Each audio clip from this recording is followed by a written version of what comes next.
7 changes from Monday's starting 11.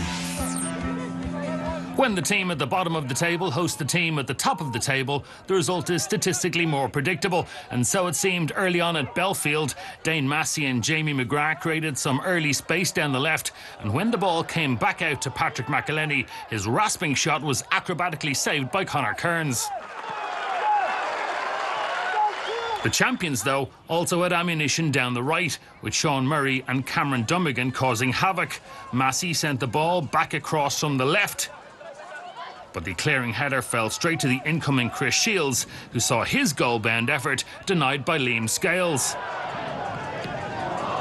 Dummigan then headed back into the pinball machine, and Georgie Kelly almost found a way through, but Kearns got down to make the save and got it at the second attempt.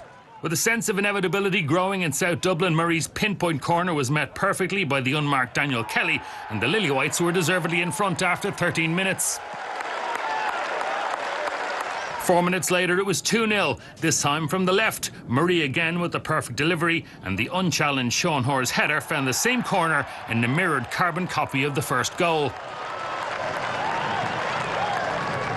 UCD kept their heads up and, completely against the run of play, tried to get one back before the break. Kevin Coffey played in Jason McClelland, who did very well, but the midfielder's shot flew wide of the outstretched hand of Gary Rogers, who probably had it covered. Down the business end, another Murray corner almost produced a third goal before half-time, but despite Robbie Benson's best efforts in the scramble, the woodwork saved the students' blushes. So lots of talking points for new UCD boss Maciej Tarnogradsky. One 15-minute team talk later, his team emerged with restored confidence and a better shape, which they held for all of 25 minutes. But that was ripped apart by Dundalk's merciless pressing, and in the 70th minute, inspirational substitute Michael Duffy, on for the injured Murray, was far too strong for Scales and far too accurate for Kearns. It was 3-0. The home side found it difficult to play their way out past the Dundalk midfield, but as can be said for most of their season, they didn't lack endeavour. When Gary O'Neill found McClelland, the 22-year-old continued his run and got his shot off.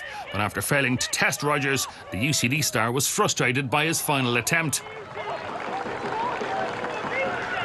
At 3-0 up, the champions were happy to slow down the build-up, patiently probing for an opportunity to present itself. And as they pulled the home defence this way and then that in injury time, Cleary picked out Kelly, who rose completely unchallenged between two defenders to head past the despairing Kearns and increase the margin to 4. The loyal visiting supporters who are making the 180-kilometre round trip delighted with the sheer ruthlessness of their team. And they weren't done yet. A change of corner taker, but exactly the same outcome. Duffy with the delicious delivery for Cleary to thump in a fabulous fifth, and a second on the night for the central defender. The rout was official.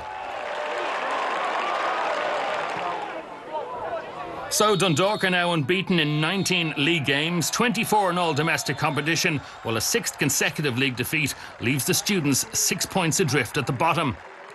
UCD 0, Dundalk 5.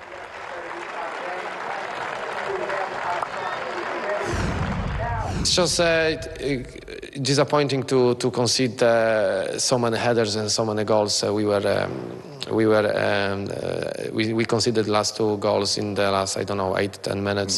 So it's a bit disappointing, but we need to move on. Yeah. It was a difficult night actually. I know the scoreline will read that we won it comfortably, but we found it a difficult night. Just the repetitiveness of it. And we're in a lot of games at the moment, a long run of a lot of games. So difficult night for us, but we've got there in the end.